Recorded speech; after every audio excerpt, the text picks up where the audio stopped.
Bonjour, bonjour. Je reviens sur la définition de l'ego.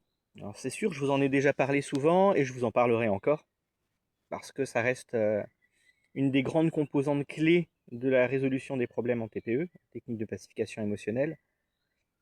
Maintenant, il y a des façons différentes de voir l'ego qui peuvent aider à comprendre mieux par d'autres personnes.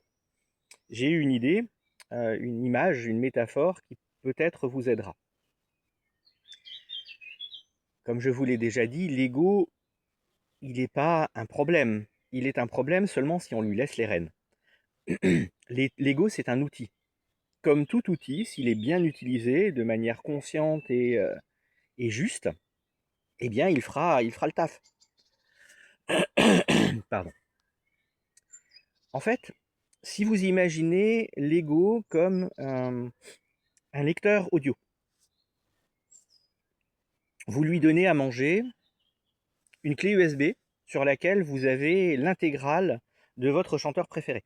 Tous ses CD, tous ses spectacles, etc. Jusque-là, tout va bien. On va dire que la clé USB, c'est votre cerveau et c'est votre mental. Et là, vous lui demandez, vous lui laissez le champ libre, vous lui octroyez la possibilité de diriger les choses en lui disant, bah voilà, fais-moi une lecture aléatoire. Alors, suivant, de nos jours, c'est un peu plus stable. Il y a quelques années, les lectures aléatoires, c'était pas ça. Il y avait souvent des schémas qui se reproduisaient au niveau des algorithmes, etc. Donc là, maintenant, c'est quand même beaucoup plus poussé. Mais imaginons, même avec un, un moteur poussé, un algorithme poussé, vous lui demandez de l'aléatoire. Dans tous les albums que vous allez rentrer sur cette clé USB, vous allez avoir des chansons qui reviennent régulièrement. Parce qu'elles plaisent au public, parce qu'elles plaisent à l'auteur, parce que elles ont eu beaucoup de succès. Alors vous allez avoir la version studio, la version acoustique, la version live, la version spéciale, la version anniversaire, etc., etc., etc. Admettons que sur tous ces albums, vous ayez 10 fois la même chanson. Donc rien que d'un point de vue statistique, elle va sortir plus souvent. Eh bien, si cette chanson, elle vous plaît pas, à chaque fois qu'elle va sortir, eh bien, elle va vous faire quelque chose. Et si elle vous fait quelque chose, c'est parce que vous l'avez laissée dessus. Vous auriez pu la laisser une fois, prendre le temps d'effacer les autres versions. En tout cas, garder la version qui vous plaît le plus. Ou carrément l'effacer. Ou mettre quelque chose à la place qui vous plaît davantage. Votre ego, lui, il va faire ça. Il va faire ce que vous lui avez demandé, il va prendre le contrôle de votre playlist et il va passer ça de manière aléatoire. Sur tous ces albums installés, sur ces centaines de chansons qui vont être là, il y a un certain nombre de chansons qui vont être installées plusieurs fois. Et donc qui vont revenir plusieurs fois. Là-dessus, vous rajoutez l'aléatoire ou les bugs de statistiques ou les programmes qui ne sont pas forcément tout à fait au point. Et vous allez avoir des chansons qui vont revenir plus souvent que les autres. Il y a certains trucs, vous les entendrez jamais. Même si c'est vos chansons préférées, vous les entendrez jamais. La seule solution que vous avez dans ce cas-là, c'est d'enlever la lecture aléatoire et de sélectionner vous-même ce que vous voulez entendre. Donc, si vous prenez l'ego comme un outil de lecture aléatoire, vous avez déjà compris pourquoi certaines choses, certaines pensées, certaines histoires reviennent en boucle, alors que c'est pas forcément celles qui vous plaisent. Prenez par exemple, il y a des chanteurs qui vont faire des chansons plutôt tristes et d'autres qui vont faire des chansons plutôt joyeuses.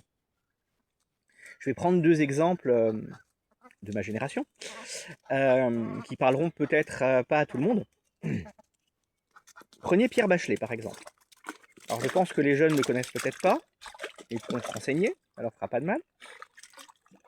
Pierre Bachelet, c'est un excellent chanteur, auteur, compositeur. Il a fait des choses magnifiques. C'est un poète, un vrai poète. Il a fait des textes splendides. Par contre, il a un défaut, c'est que toutes ses chansons sont tristes et mélancoliques. Je n'ai pas souvenir, il y en a peut-être, hein, mais je n'ai pas souvenir de chansons joyeuses chez lui. Même les chansons qui devraient être joyeuses, il y a un ton très mélancolique. Alors oui, c'est son style, et on aime ou on n'aime pas, on est d'accord. Maintenant, si vous écoutez constamment quelqu'un qui fait des chansons mélancoliques, eh bien, faut pas s'étonner si à un moment ou un autre vous vous sentez mélancolique.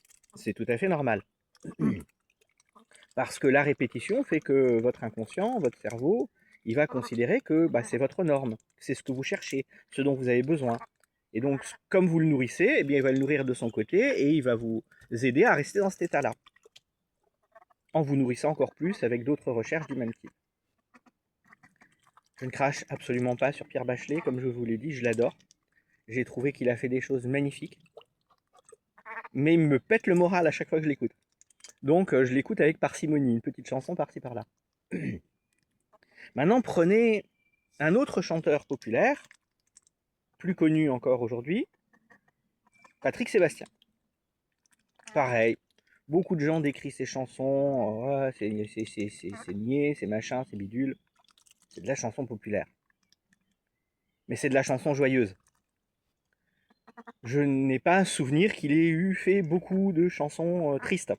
Au contraire, il met l'accent sur des choses qui donnent du peps, des choses qui font bouger, qui font chanter, qui font rire, qui font sourire.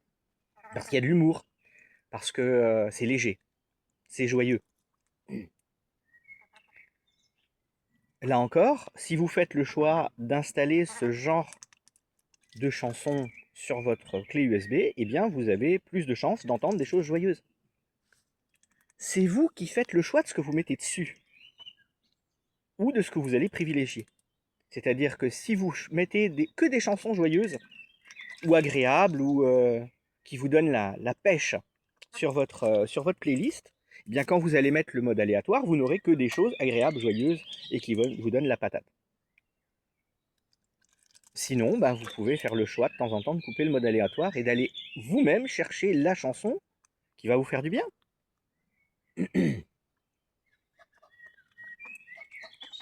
Si dans ce que vous aimez, bien il n'y a que des choses qui vous rendent triste, ça va rester triste.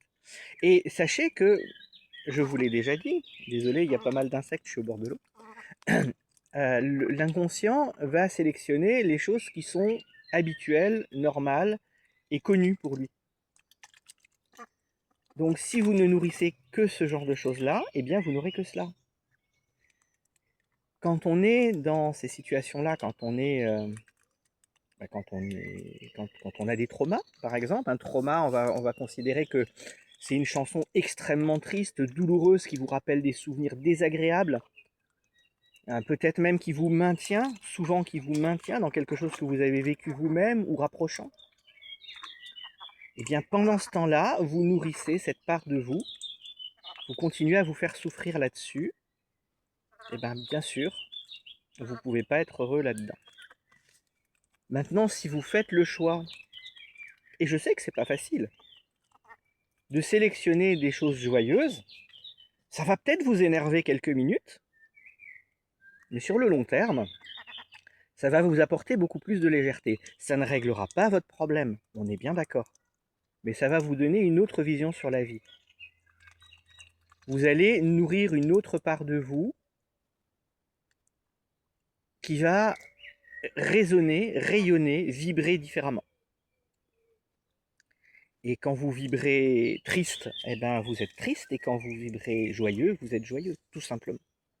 Et les personnes autour de vous en profitent également. Voilà. Donc une explication plus longue, peut-être hasardeuse, je ne sais pas, c'est à vous de me le dire.